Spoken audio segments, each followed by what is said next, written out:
السلام علیکم۔ آج ہم ایک بہت ہی نازک اور سچ کہوں تو ایک بہت ہی عام موضوع پر بات کرنے والے ہیں۔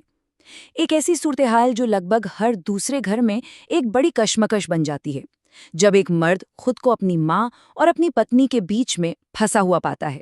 یہ ایک ایسی سچویشن ہے جہاں جذبات اور ذمہ داریاں آپس میں ٹکرا جاتی ہیں۔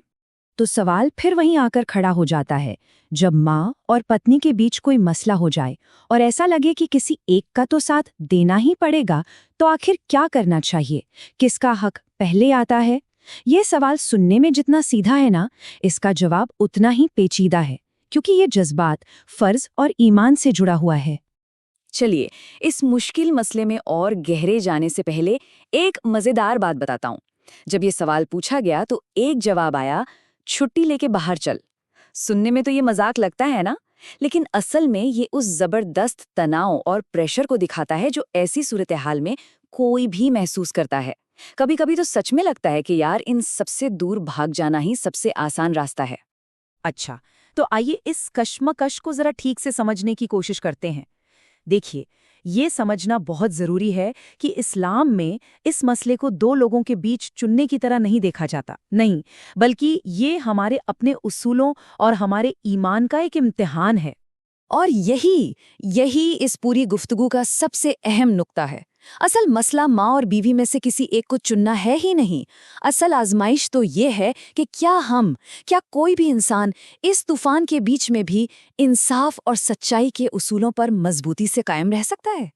تو پھر وہ کون سا رہنما اصول ہے جو اس مشکل سفر میں ہماری رہنمائی کرے گا؟ تو سب سے پہلا اور سب سے بنیادی اصول ہے عدل، یعنی انصاف۔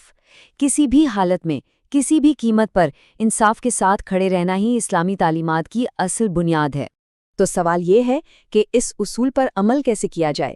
پہلا اور سب سے اہم قدم، کسی کے بھی فریق بننے سے بچنا ہے، مطلب اس جھگڑے میں کسی ایک کی ٹیم میں شامل نہیں ہونا ہے۔ اور دوسرا، ہر فیصلہ، ہر قدم صرف اور صرف انصاف کی بنیاد پر اٹھانا ہے، کسی رشتے یا جذبات کے دباؤ میں آ کر نہیں۔ قرآن میں سورہ النساء کے اندر ایک لفظ استعمال ہوا ہے، قائم بالقسط۔ اس کا سیدھا سا مطلب ہے ہر حال میں انصاف پر مضبوطی سے ڈٹے رہنا، چاہے جو ہو جائے۔ یہی وہ چٹان ہے جو اس مشکل وقت میں ایک مضبوط سہارا بنتی ہے۔ اب ذرا اس بات کی گہرائی کو سمجھیے۔ یہ معاملہ صرف ایک گھریلو جھگڑے کا نہیں رہ جاتا، یہ اللہ کے سامنے ہماری جواب دہی کا معاملہ بن جاتا ہے۔ سوال یہ نہیں ہے کہ ماں یا بیوی کو کون خوش کرے گا، سوال یہ ہے کہ کیا ہم اللہ کے لیے انصاف کی گواہی دینے کے لیے کھڑے ہوں گے؟ جیسا کہ یہ آیت ہمیں بتاتی ہے، ہمیں ہر حال میں سچائی اور انصاف کے ساتھ کھڑا ہونا ہے، اور یہ گواہی، یہ سٹینڈ کسی انسان کے لیے نہیں بلکہ اللہ کے لیے ہے۔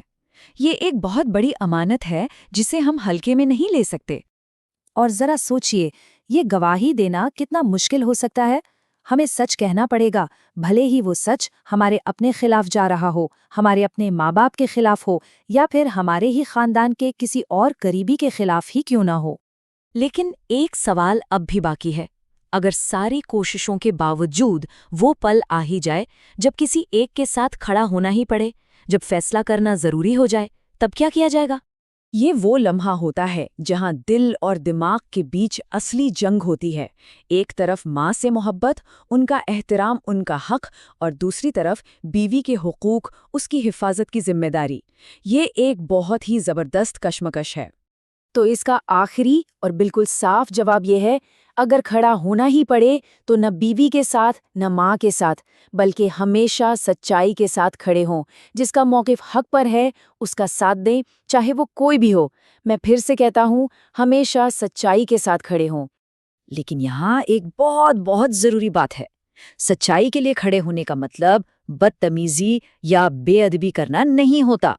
حق بات کہنے میں، اور خاص کر اپنے والدین کے سامنے، حکمت اور ادب کی بہت زیادہ ضرورت ہوتی ہے۔ کہتے ہیں نا کہ آپ کیا کہتے ہیں سے زیادہ اہم یہ ہے کہ آپ کیسے کہتے ہیں۔